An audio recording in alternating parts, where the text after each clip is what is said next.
In this video I will show you how you can calculate the Coulomb force between 2 point charges in a few simple steps. And also I will show you what this has to do with this rubber balloon here, as well as a Tesla Model 3 electric car. My name is Andreas from The Fearless Engineer, and here we go.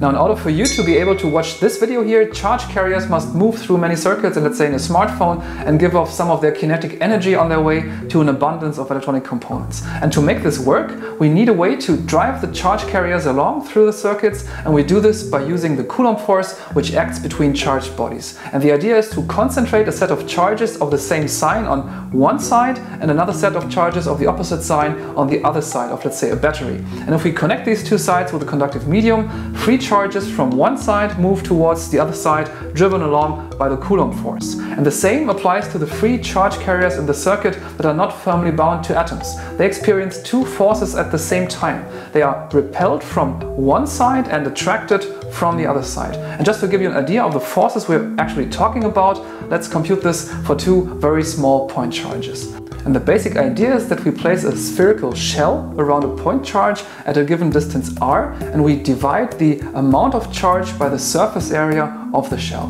That is, we assume that the electric field of the charge in the middle, in the center of the shell, propagates uniformly into all directions in space. And if we now position a second charge on the shell, a force is created between these two charges, which acts either attractive or repulsive, depending on the sign of the charges. And we can actually determine the force between these two charges in 3 short steps. The first is we compute the electric field caused by the first charge at the position of a second charge. And then, second step, we multiply the field of the first charge by the size of the second charge to obtain the actual Coulomb force between these two charges. And finally, thirdly, once we know the result, we want to put it in relation to something which we can relate to, for example, the acceleration forces inside a Tesla Model 3 electric vehicle.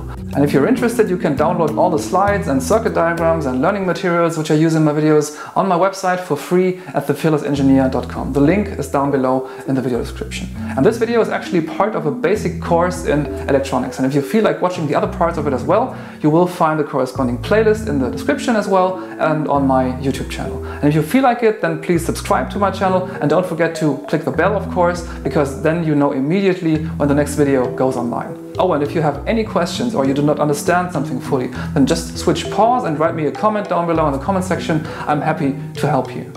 Okay, so now let's take a close look at how to compute. In the first step, we want to calculate the electric field of a charge at the position of another charge. But what is this really, the electrical field? And in order to find that out, we will now conduct a short experiment. If we rub a balloon against our head, we are releasing negative charges from our hair like this here. And since the rubber balloon is an insulator, the charge cannot escape and concentrates on the surface. And now imagine that we shrink the balloon to an infinitesimal point, but we do not change the amount of the distributed charge on the surface. And the result would be a point charge in space at the position of the balloon. And the electric field describes the ability of this point charge to interact with other charges in its vicinity. As long as we consider only a single point charge, we are talking about its electric field, which spreads spherically in all directions and describes the ability of the charge to exert force on other charges. And apart from the size of the two charges, this electrostatic or Coulomb force depends above all on the relative distance between the two. And of course on the medium in between, which could for example be a hard vacuum or thin air. We can easily make the dependence on distance visible now by sticking 2 aluminum strips of different thickness on one side of the table. And if we now move the balloon towards the table from above, we will see that the thin strip first and then later also the thicker strip, they bend upwards towards the balloon. We can do the same with a series of small aluminum shreds here. When we approach them with a charged balloon from above, they start to move slightly, and at some point the Coulomb force is greater than the gravitational force, and then they lift off towards the balloon. So the electric charges on the balloon surface area, they attract the charges in the aluminum shreds so strongly that the gravity of the Earth is overcome and they lift into the air.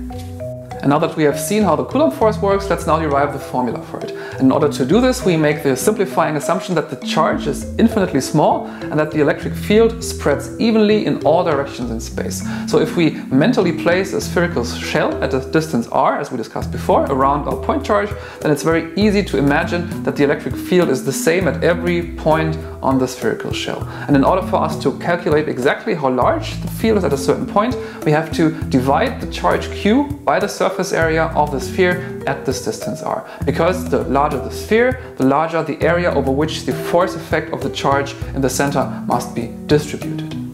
We therefore write E equals Q divided by 4 pi times r squared, where the term below the fraction line is the equation for the surface area of the enclosing sphere. And next we have to account for the medium in which the charge is located, and the electric field depends crucially on the material through which it propagates. And to keep it simple, we assume that we conduct our experiment in hard vacuum, and the permeability of the vacuum for electric fields is described by the constant epsilon 0, which we write beneath the fraction line in our equation. So there you go, the formula for the electric field has been derived. And now we are able to compute the field strength of a point charge at any distance which we are interested in. And now let's take a look at a numerical example of how to do this. For the sake of simplicity, we will assume that our charge is in the open air, which enables us to use the permittivity of the vacuum epsilon 0 as a very good approximation in our equation. Epsilon 0 has a value of 8.854 times 10 to the power of minus 12 coulombs per voltmeter. And note that coulomb is the unit for charge and volt stands for voltage, and we will take a closer look at both units in a later video. But for now we assume that the sign of our charge is negative here with a value of Q equals 8.01 times 10 to the power of minus 19 coulomb, which is basically equivalent to the charge of 5 electrons. And we also assume that the radius of our spherical shell around the charge is 3 times 10 to the power of minus 11 meters, which is about the diameter of a helium atom. And if we now insert the values into our formula for the electric field, we get a field strength of minus 8 times 10 to the power of 12 volts per meter. Now what this actually means and whether it's a lot or a little, we can only tell when we have computed the force on another charge and compared the result with something we can easily imagine. So now let's proceed to the Coulomb force between 2 point charges. If we want to calculate how large the force between two charges actually is, we need to do nothing more than multiply the size of the first charge with the electric field caused by the second charge. And the radius r in the equation must correspond, of course, to the distance between these two charges. In other words, the second charge lies on the surface area of a spherical shell enclosing the first charge that we imagine around it. Now the equation for the force between two charges Q1 and Q2 can simply be computed as F12 equals Q1, which is the amount of the first charge, times E2, which is the field of the second charge, and this is equivalent to Q1 times Q2 divided by 4 pi r squared, which is the area of the enclosing sphere, multiplied by epsilon 0, which is the permittivity of the vacuum in between.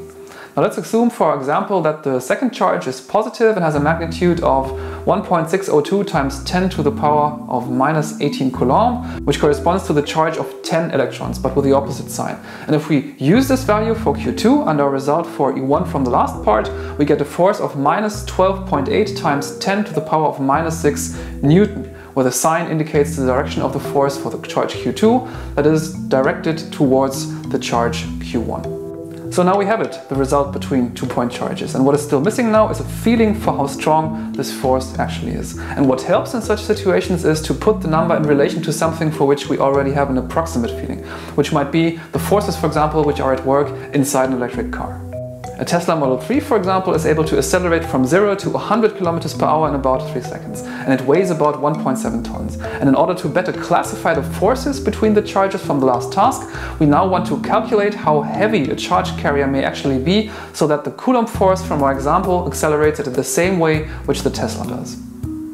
And first we have to compute how much acceleration a Model 3 actually can produce. And for this we can use the well-known velocity time law, which basically states that the speed v is the product of acceleration a and time t. And if we solve this equation for the acceleration and use the values 100 km per hour and 3 seconds for the time, we get a considerable value of 9.27 meters per square second, which is pretty close to the Earth's gravitational pull, which is at 9.81 meters per square second. And now we can apply Newton's second law, which basically states that the force F equals mass times acceleration, and we solve it for the mass m. And if we now use the Coulomb force between our charges and the model 3 acceleration, we get a mass of 1.38 times 10 to the power of minus 3 grams, which is 0.00138 grams. And now we are able to put the two forces into perspective. The Tesla is able to accelerate 1.7 tons of mass, and our very small force between the point charges is able to accelerate 1.38 times 10 to the power of minus 3 grams. A grain of sand usually weighs about 0.0002 grams. This means we are talking about an acceleration mass here of about 10 grains of sand. In this video you learned how to calculate the Coulomb force between two charges. And we have already seen in the last video that the Coulomb force is one of the very basic mechanisms for the transport of energy in electronics. And now that we have calculated how great the force between two stationary point charges is, we will look at moving charges in the next video. And we will find out how many electrons and thus elementary charges actually do move through a conductor in a certain period of time, and in doing so we will get very close to a sound definition of the electric current and the derivation of the famous Ohm's law. And if you liked the video, you might want to consider subscribing to my channel, and of course if you do so, don't forget to also press the bell, because then you'll know immediately when the next video goes online. And also you can find all the slides and the circuit diagrams and the learning materials which I use in my videos on my website at thefearlessengineer.com for free. So have fun and see you next time here on The Fearless Engineer.